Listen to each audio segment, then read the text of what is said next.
start off with a quick video of Tiger Woods getting himself injured.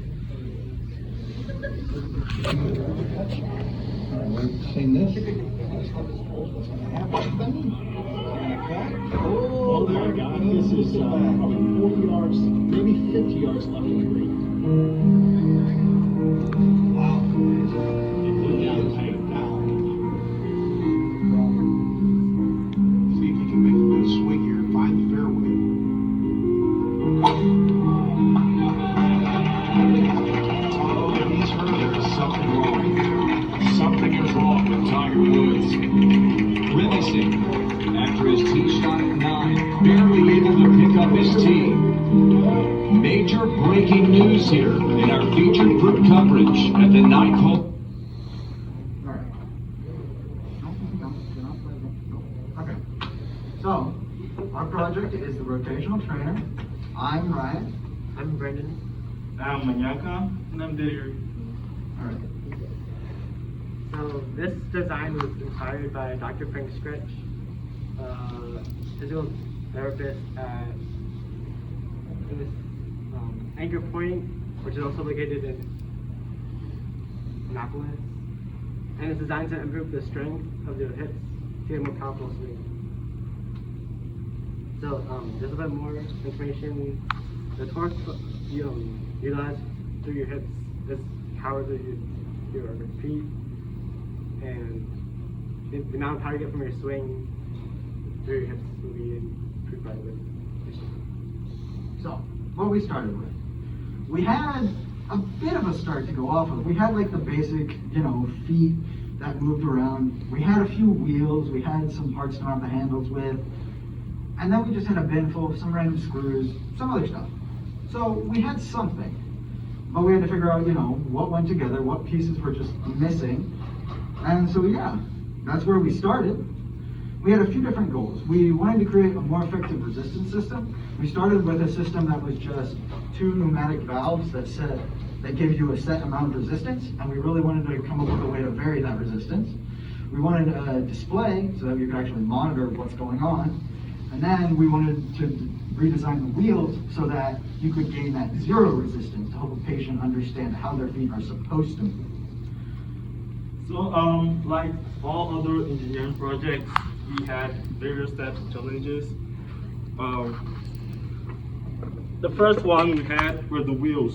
So this is the first one, the label number 1. This is PLA, and it's a 3D printed filament that we used to print the first wheels we had.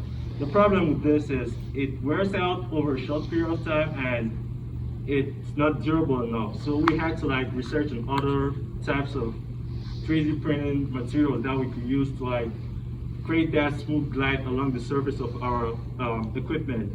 So we came across Rigid 4000. It's a 3D printed resin that we used. The label second, we had to design our wheels so that they could take less material. So because that is expensive, so we had to use less material, and we designed that. That was a failure because there's not enough support on the central diameter of the wheel. So we had to redesign it for the second time, and that is what worked for us.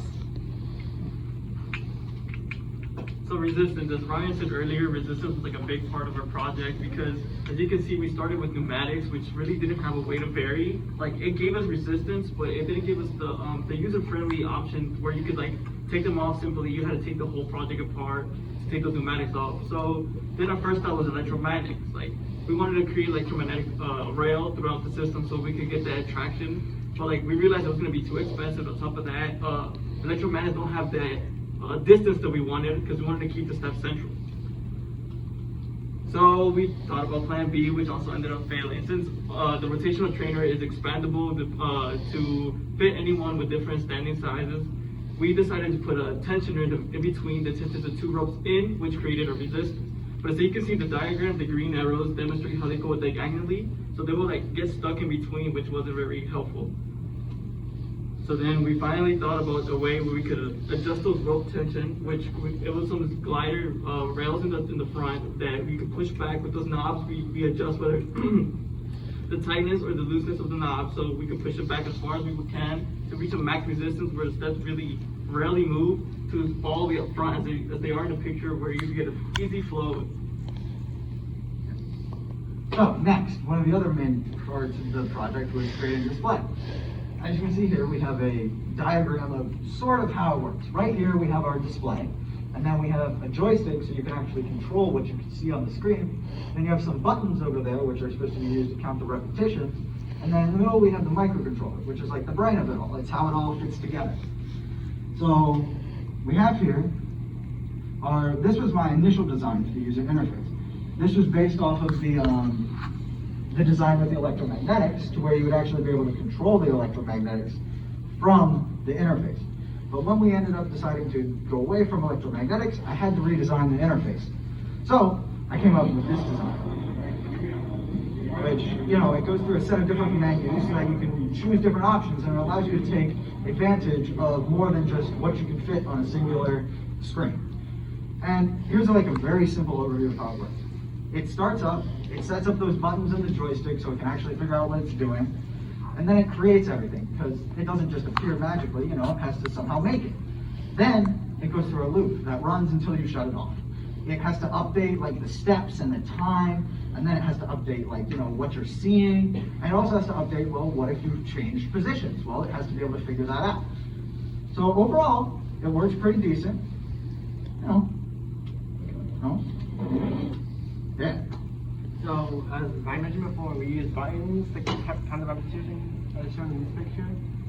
So the point of these button mounts is to protect the buttons from if you slam into them. And this hexagonal design was originally used with springs, which you cannot really see, but after looking at them further, the springs would very easily tear off. And so then we just take them off and made the hexagon thicker with an inside triangle system to maximize make sure the buttons pass the gap test. Yeah, and then destroy the buttons at the time. Yeah, and you can kind of see up there that they're mounted on the inside so that the steps would have to hit them to actually count the repetitions. So it ended up, it came together. We got everything put together. Does somebody want to? All right, yeah.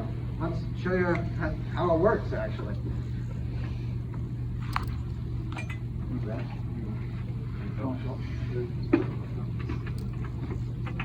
So, as you can see, it slides back and forth, helps generate that hip rotation, and it certainly slides a lot better than it originally did. It only had resistance that we didn't want because it was creating that unnecessary resistance from those bad wheels. And then, do we want to change resistance? Here, let's change resistance. So to change resistance, you just gotta turn these knobs to loosen it, pull them back a little bit, tighten them back down, and then bam, we got more resistance. And I can go even farther back, so you can even farther resistance. Now, there are still some issues with the resistance. One of the main issues we've had is that when you create more resistance, it makes it more jerky, so you'll get stuck every now and then. Which isn't great, but it's something that definitely can be fixed in the future. So, yeah. Anything else? That's pretty much it. Other than that, project, we almost reached all of our goals, and I see that we have a little bit of time, so if anyone would like to try the rotational trainer, any volunteers? Can you volunteer? I mean, if you want to try.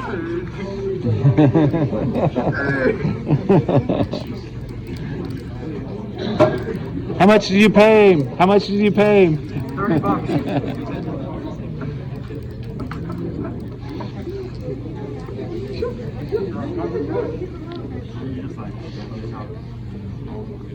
You might want to come around from this.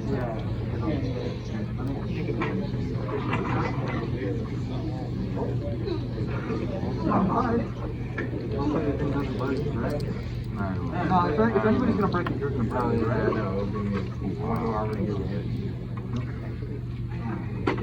Alright, so now, yep, and now you just move your feet back and forth.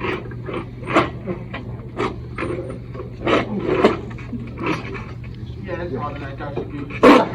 It really is. Oh, you're back up.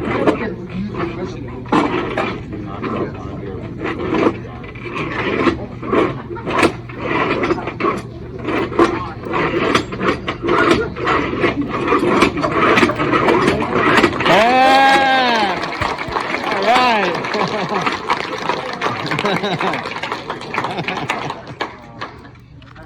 Alright guys, that's the rotational trainer for you guys. All right. Nice job.